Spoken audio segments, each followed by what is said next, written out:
And welcome back to Hannity. As we have been playing for you from the start of the show, on the bottom of the screen, President Obama's never-ending speech from earlier today. It's still going on, but one of the most absurd moments in his long-winded address came when he called the scandal swirling around his administration phony.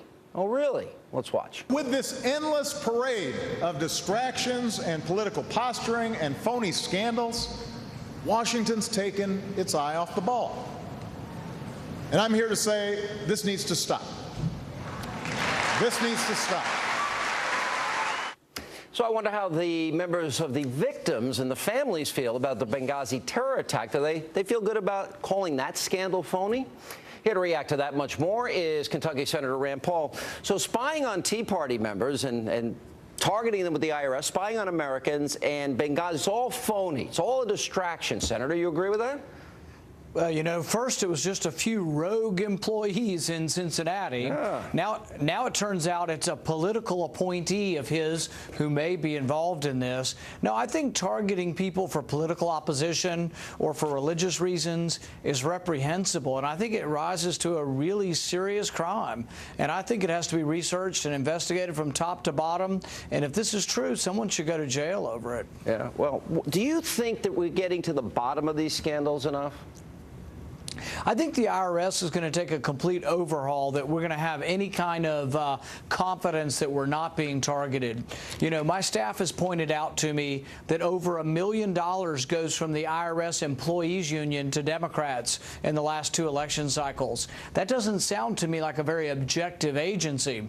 The other thing I find out is that the IRS agents, over 200 of them, do union work while on the job, while being paid for by the taxpayer. In fact, 40 of them make over $100,000 a year, but do union work 6 months of the year while we're paying for it. There's a lot that needs to be investigated at the IRS. Well, and they've been obfuscating. Now, you recently were quoted as saying about Detroit, no bailout for Detroit. You said, I think you said, over my dead body. Well, you know, we don't have any money at the federal government level to send them. You know, if we were in a big surplus, maybe we could have a discussion. We're $1 trillion short, so we don't have any money to send them. But I have said that the silver lining for Detroit and for Michigan is that you can come about through bankruptcy, maybe recovery.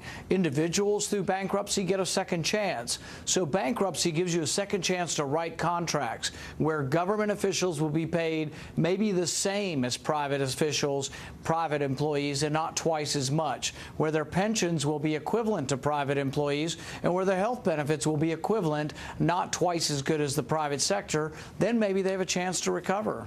You know, Senator Mike Lee was on the program last night, and I think he's got a pretty interesting point, and that is that this is the moment, the final moment we really have to stop Obamacare. Have you signed on to his plan that you will not fund Obamacare? Absolutely. I think that funding Obamacare is a huge mistake.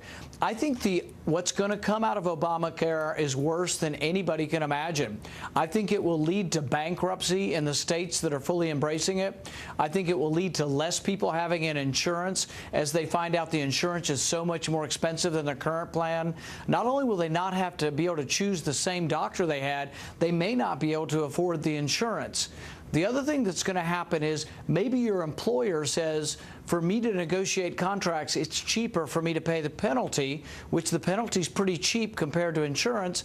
A lot of people who have insurance currently may lose their insurance. So I think it's a disaster. Even its authors are saying it may not work. So I think we should delay the whole thing. I'm for a permanent delay of the whole thing. Do you think it's possible? Do you think the House will go along with this? Are you dealing with the House members? They have the votes to do it. They have the power of the purse.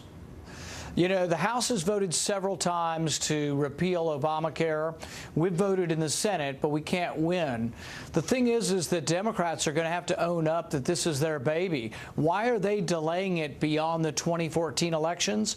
Because they're afraid people are going to be scared to death and alarmed at the price of their insurance and at what it's doing to state budgets. So I think they're delaying it for political purposes, but I really think that it needs to be delayed for everyone, not just for a few select individuals.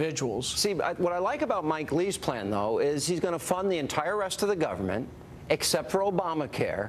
You'll pass those appropriations, and then it's up to the Democrats. If they want to shut down the government over Obamacare, I guess they can, but that's their choice, right? Do you think the Republicans have the courage to do that? Frankly, probably not. I do, and I will stand with Mike Lee saying that Obamacare shouldn't be funded and that we should force the Democrats in the Senate and the president to come forward and tell us why it's such a great plan. Because why are they delaying it? Why are they giving special waivers to their friends? Why have some corporations gotten waivers and other corporations not? Why are some businesses going to get exemptions and then some individuals not? I think they really need, if they're going to cherry pick and select out for some, they need to re-explain this to the American people. All right, the Center for American Progress heard from Senator Menendez. He says all he wants is the House to pass a bill, and that the Senate immigration bill will win the day, and that means amnesty for 11+ million people. Is that a strategy that they have adopted, do you think? Because I feel he may be revealing something here.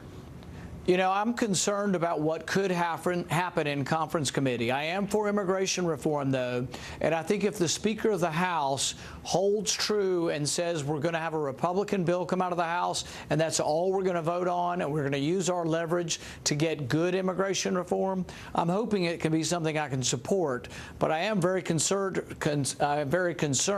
about an open-ended process in a conference committee. So we'll see where it goes. But if we have strong leadership in the House, we should be able to ensure that no bad immigration bill gets passed. All right. Good to see you, Senator. Appreciate you being with us. Coming up next, thank you, Sean. We continue, as you can see, to monitor the never-ending speech of President Obama. Same platitudes, bumper stickers, slogans. I'm going to ask former Obama advisor Austin Goolsbee to explain why it took his old boss more than an hour to lay out his economic record. And don't forget, by the way, we always want to hear from you. Log on our special companion site, HannityLive.foxnews.com. You follow the live show, share your thoughts. Just go to Hannity Live.